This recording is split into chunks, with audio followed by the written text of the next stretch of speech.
Bridge દુર્ઘટનાને લઈ લોક સાહિત્યકાર જગદીશ ત્રિવેદીનો કટાક્ષ. જગદીશ ત્રિવેદીએ કટાક્ષભરી કાવ્ય રચના બનાવી છે. વિદેશના બ્રિજની ગુણવત્તાનું ઉદાહરણ આપ્યું.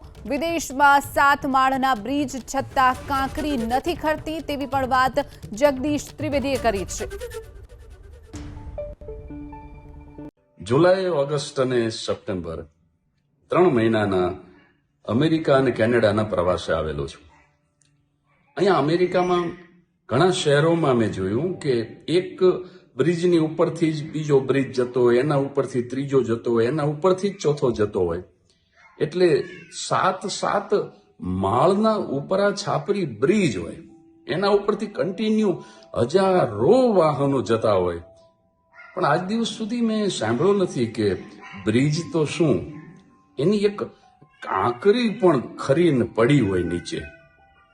સાહેબ, એક બહુ જૂની અછાંદસ રચના યાદ આવે છે.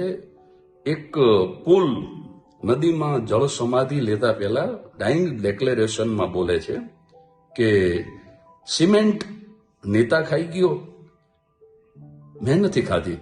લોખંડ કોન્ટ્રાક્ટર ખાઈ ગયો, જે મેં નથી ખાધું.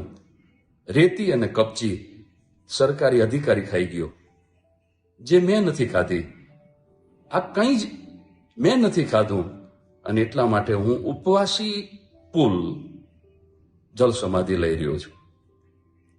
પતા ही नहीं चलता यारो, पुल गिर रहा है कि इंसानियत गिर रही है.